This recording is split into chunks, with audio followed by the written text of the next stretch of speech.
Welcome back. A gold miner, Kachikwu, which is locked in a dispute with the Tanzanian government, says it will have to reduce operations at its Bulayulu mine and cut its mostly Tanzanian workforce as it aims to return to profitability in 2018. Tanzania's largest miner, which is majority owned by Barrick Gold, is in dispute with Tanzania over tax payments and caught up in sweeping changes to the country's mining industry, spearheaded by President John Magufuli, who believes his country is not getting its fair share of profits. Tanzania imposed a ban on exports of gold and copper concentrate in March, leading to a buildup of approximately $265 million of concentrate inventory in Tanzania based on current prices. In its interim results, Kachikwu had said it would need to consider cutting operations if the concentrate ban was not lifted by the end of the third quarter. The ban has led to a negative cash flow of approximately $15 million per month at the mine and made ordinary operations at the mine unsustainable.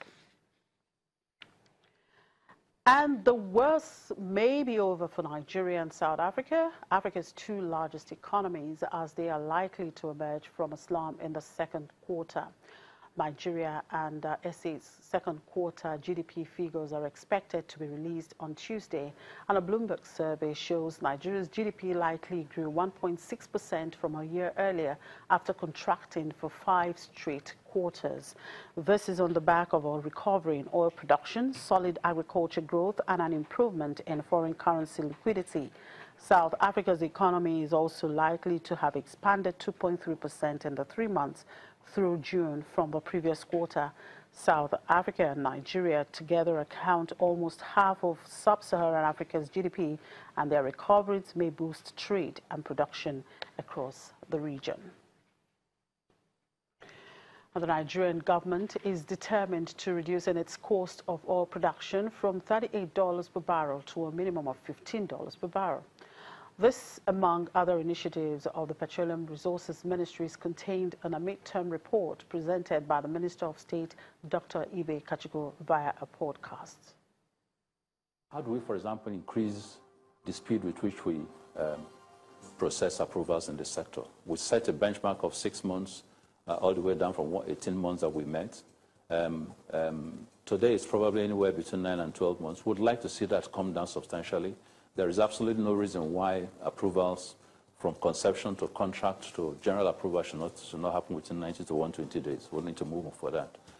How do we remove government monopoly and free this private sector to grow? Nigeria's private sector is such a vibrant sector that once there's too much overhang of government controls, the sector cannot grow. Oil sector has suffered for this over 20 years. We need to see the private sector as the benchmark for growth in this sector.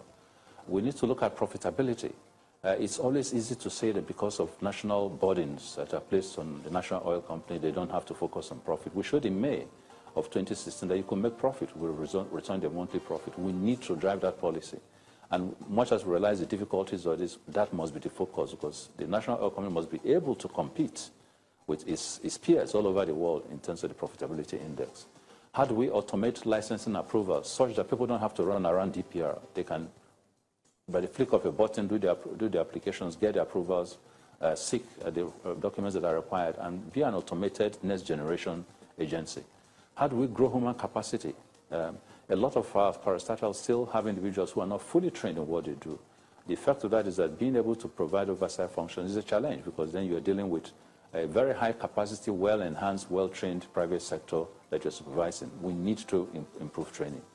How do we stop gas flare? The environmental concerns have become world-focused issues. We've set a target for ourselves for 2020 to stop gas flare, well ahead 10 years before the 2030 set by United Nations. It's going to be a major challenge. We need to work on how to do that. How do we reduce business costs? Today, production in offshore fields are in excess of $32 a barrel. Production in the onshore fields are largely, we met things largely in the $27, $28 a barrel. It's improved under the present leadership of NNPC to about $23 a barrel. But that is not the focus. The focus must be that we must target $15 a barrel and over a period of number of years, because that is where our colleagues who are in OPEC are. Some are substantially even less than that. But even if you add the unique parameters of security challenges here, we shouldn't be in excess of 15. How do we review the existing operational contracts, whether it be PSCs, JVs, to create models that reduce costs substantially and enure benefits to the country better than we're doing today? Over 50% of our fields today, over 40% of our fields today are PSC fields. But the reality is that their contribution to the national income is very, very minuscule. So whatever the models that they need to be looked at again. How do we look at national content and move the philosophy? A lot has been done here. NCDMB has done a yeoman's job in terms of raising focus, forcing opportunities to Nigerians. But we need to move on. We need to get to a point where, as a business and national aspiration, there is a collaboration in the industry to do this thing, not a compilation. Right now, it is the big stick that gets us there. It needs to become a national habit. Now, so as we look into this future, I ask you, where are the next 100 projects? And who are the leads of these next 100 projects that are going to transform Nigeria? From infrastructure to investment to the financing, to the technology aspirations, to the development of fields. There are very unbundled capacities sitting in this country, but prevented by virtue of the policies that were there before from getting to their very maximum. We're going to uplift, we're going to work, we're going to collaborate, we're going to project, and we're going to propel those capacities to find those next 100 projects that we can celebrate as having been found in Nigeria, that created new performance indexes and be able to lead us to the next generation. So Project 100 is very key to my mind. It's something I'm going to be working on very extensively and looking for those 100 individuals, 100 projects that are going to shape Nigeria. Kachikwu, Minister of State for Petroleum Resources. We move on now to South Africa, where the Energy Minister has given state-run power utility ESCOM until the end of October to sign renewable energy agreements with independent power producers. South Africa, which was hit by supply shortages in 2015 that led to rolling power cuts, is diversifying its energy mix away from an over-reliance on coal power plants to include greener wind and solar projects.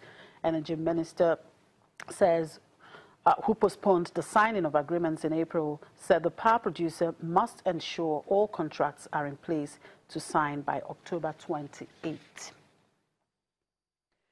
Zambia's annual consumer inflation slowed to 6.3% in August from 6.6% in July.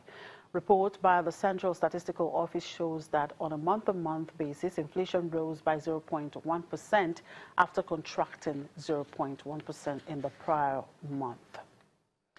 And finally, Uganda's year-on-year inflation edged down to 5.2% in August from 5.7% the previous month, thanks to a slowdown in food prices. Core inflation, which excludes food, electricity and metered water, also fell to 4.1% during the period from 4.5% previously. And that's it on the program for today. Thank you very much for watching. I'm Chimeze Obi Iwago.